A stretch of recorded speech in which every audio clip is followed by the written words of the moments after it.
এক সময়ের কথা, একটা ছোট্ট শহর ছিল যেখানে সবাই একে অপরকে চিনত। সেই শহরের এক কোনায় ছিল একটি ছোট্ট দোকান। দোকানটা খুব সাধারণ, কাঠের তাক, পুরনো দাড়িপাল্লা আর অল্প কিছু জিনিস। এই দোকানের মালিক ছিল রঘু নামের এক ব্যবসায়ী। সে খুব গরিব ছিল, কিন্তু তার চোখে ছিল এক অদ্ভুত আত্মবিশ্বাস। বড় দোকান নয়, বড় মন আর পরিষ্কার বুদ্ধি একদিন আমাকে এগিয়ে নিয়ে যাবে।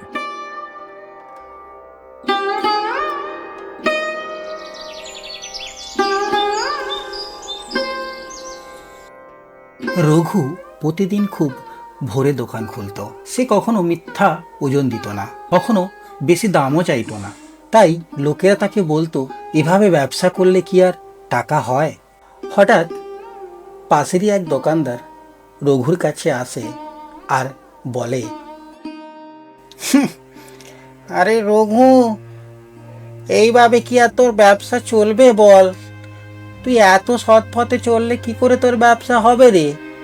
তুই এক কাজ কর, বুঝলি? তুই একটা কোনো চালাকি শিখে নে। চালাকি শিখলে তুই কিন্তু খুব ভালো করে দোকানটা চালাতে পারবি।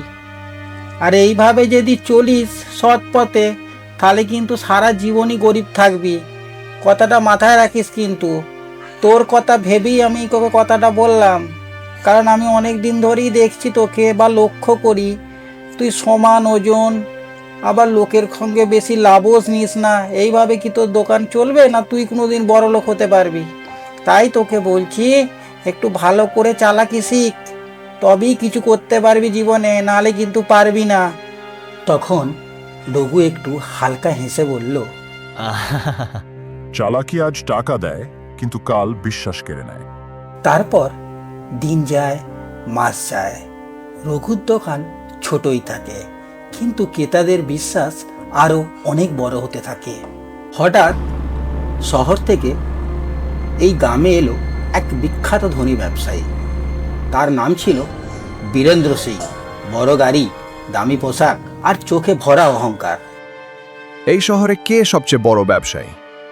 আমি এখানে বিনিয়োগ করতে এসেছি। এই কথা শুনে লোকেরা ভয়ে একদম চুপ করে রইল। কেউ সাহস পেল না সামনে যাওয়ার। তারপর কেউ এলো না দেখে রঘুই ধীরে ধীরে এগিয়ে গেল ওই ব্যবসাদারের কাছে।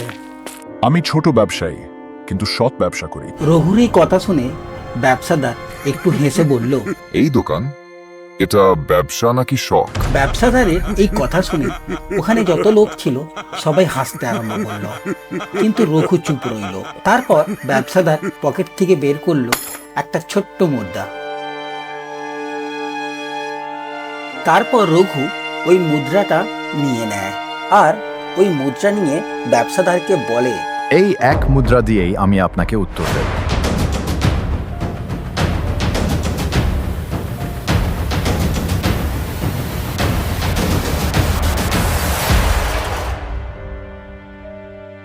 তারপর বীরেন্দ্র সিং সেখান থেকে চলে গেল রঘুর এই কথা শুনে।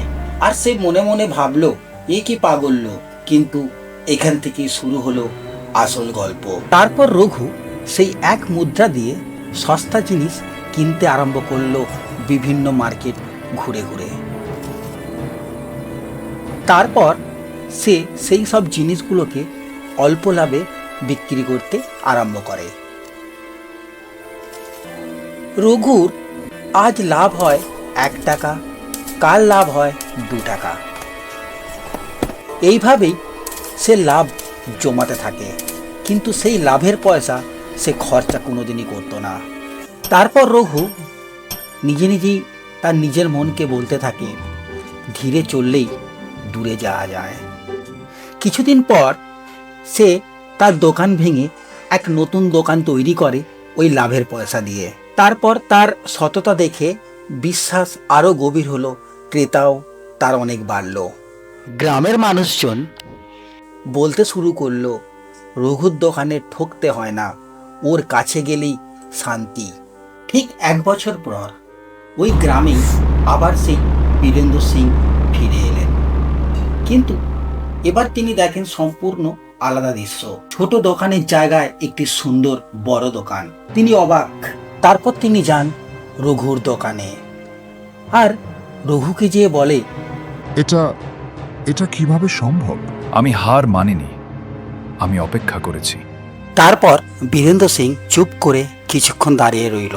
তারপর সে বলে উঠল, আমাকে শেখাও কিভাবে ব্যবসা করতে হয়। প্রথমে মানুষ হও, তারপর ব্যবসায়ী। সেদিন বীরেন্দ্র সিং বুঝে গেল টাকা দিয়ে দোকান ভরা হয়, কিন্তু বুদ্ধি আর সততা দিয়ে জীবন ভরা হয়।